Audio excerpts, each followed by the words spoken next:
দর্শক আসসালামু আলাইকুম। আমি ডাক্তার আহমেদ নাজমুল আনাম, শিশু কিশোর নবজাতক এবং শিশু হৃদরোগ বিশেষজ্ঞ ও সহযোগী অধ্যাপক। বরাবরের মতোই সবাইকে স্বাগতম জানাচ্ছি। দর্শক, আস্তে আস্তে কিন্তু এনভায়রনমেন্ট চেঞ্জ হচ্ছে। আপনারা জানেন যে অনেক বাবুরই ঠান্ডা কাশি জ্বর হচ্ছে এবং এই সময় কিন্তু এই পরিবর্তী এনভায়রনমেন্টে কিন্তু বাবুদের যে এই জ্বর আসা বা ঠান্ডা লেগে যাওয়ার যে প্রবণতা চারিদিকে বেড়ে গেছে আপনারা জানেন। এবং এই সময় মা বাবারা আমাদেরকে জিজ্ঞেস করেন, স্যার আমার বাবু যে এই অসুস্থ থাকে ঠান্ডা কাশি জ্বরের সময়, বিশেষ করে ঠান্ডা অ্যালার্জির সময় আমার বাবুকে কি ধরনের খাবার দেব। অর্থাৎ এই ঠান্ডা জনিত সময় বা এই জ্বর জনিত সময় আমার বাবুকে কি খাবার দেব, সেটি আজকে আমাদের ভিডিওর মূল উপজীব্য। আশা করছি ভিডিওটি অত্যন্ত ইনফরমেটিভ হবে। আমি আশা করছি আপনারা সবাই দেখবেন এবং প্রয়োজনে বিভিন্ন প্ল্যাটফর্মে শেয়ার করবেন। তো আমি বলবো যে এই সময় যখন এই পরিবর্তিত যে এনভায়রনমেন্টে বাবুরা যে অসুস্থ হচ্ছে, এই সময় আপনার বাবুকে অবশ্যই ভিটামিন সি জাতীয় খাবার খাওয়াবেন। আপনারা জানেন যে ভিটামিন সি ন্যাচারাল অ্যান্টিঅক্সিডেন্ট এবং ভিটামিন সি কিন্তু ভাইরাসের বংশবৃদ্ধি বা রেপ্লিকেশনকে প্রিভেন্ট করে, বন্ধ করে।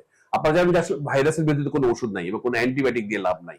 আমরা বলবো আপনি টক জাতীয় খাবার, লেবু, মাল্টা, কমলা এবং পেয়ারায় প্রচুর ভিটামিন সি আছে। আপনি আপনার বাবুকে খাওয়ান, তাহলে কিন্তু তার রোগ প্রতিরোধ ক্ষমতা বাড়বে এবং এই অসুস্থতার সময় সে ভালো থাকবে। 2 নম্বর, ভিটামিন এ জাতীয় খাবার। আপনি জানেন যে ভিটামিন এও অ্যান্টিঅক্সিডেন্ট এবং ভিটামিন এ জাতীয় খাবার আপনারা গাজরে পাবেন। আমরা বলবো যে বিটসের ভিতরে আয়রনের পাশাপাশি ভিটামিন এ প্রচুর আছে।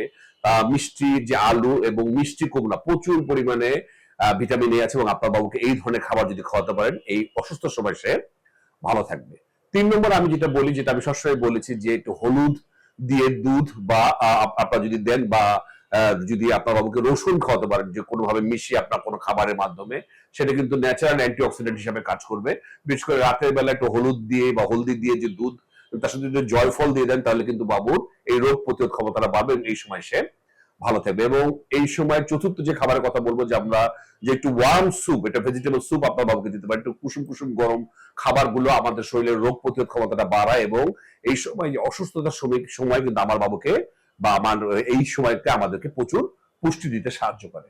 আরেকটি খাবারের কথা আমি যেটা বলবো, গ্রিন লিফি ভেজিটেবলস অত্যন্ত ইম্পর্টেন্ট। আপনারা জানেন যে সবুজ শাকসবজির ভিতরে ম্যাগনেসিয়াম আছে। আপনারা জানেন যে ঠান্ডা কাশির সময় কি হয়, আমাদের শ্বাসনালীটা কিন্তু চেপে যায়।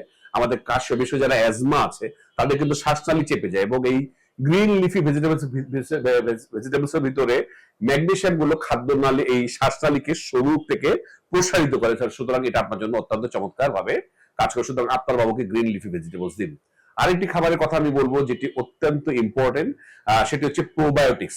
প্রোবায়োটিক্স বলতে আমি বলবো যে দুধ বা দইয়ের ভিতরে প্রোবায়োটিক্স আছে। অনেকে আমাদের প্রশ্ন করেন, স্যার দই খেলে তো কি ঠান্ডা লাগে কিনা। আসলে দই, কলা এগুলো ঠান্ডা লাগার, এগুলো আসলে আপেক্ষিক।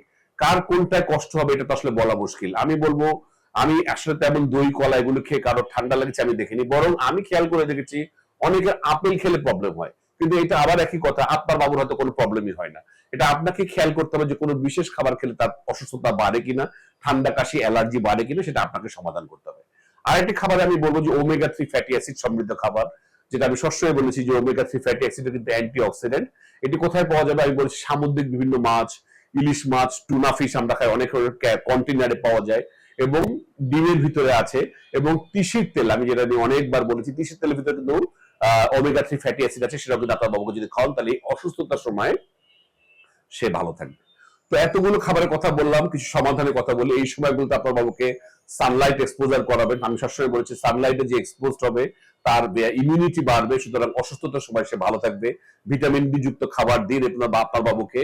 অবশ্যই আমি বলবো যে ব্যালেন্স ডায়েটের কথা আমি মনে করে দিয়েছি, এগুলো ব্যাপার খেয়াল রাখবেন। আর ব্রেদিং এক্সারসাইজ মানে বিভিন্ন রকম, আপনারা জানেন যে আমরা বিভিন্ন ইউটিউবে বিভিন্ন ভিডিও আছে, যদি আপনার বাবুকে শেখাতে পারেন যে ব্রেদিং এক্সারসাইজ কিভাবে করতে হয়, সেগুলো যদি করতে পারেন।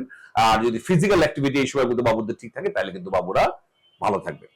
আজ এই পর্যন্তই। পরবর্তী নতুন কোনো টপিক নিয়ে আবারও হাজির হব। সেই পর্যন্ত বরাবর মতোই আল্লাহ হাফেজ।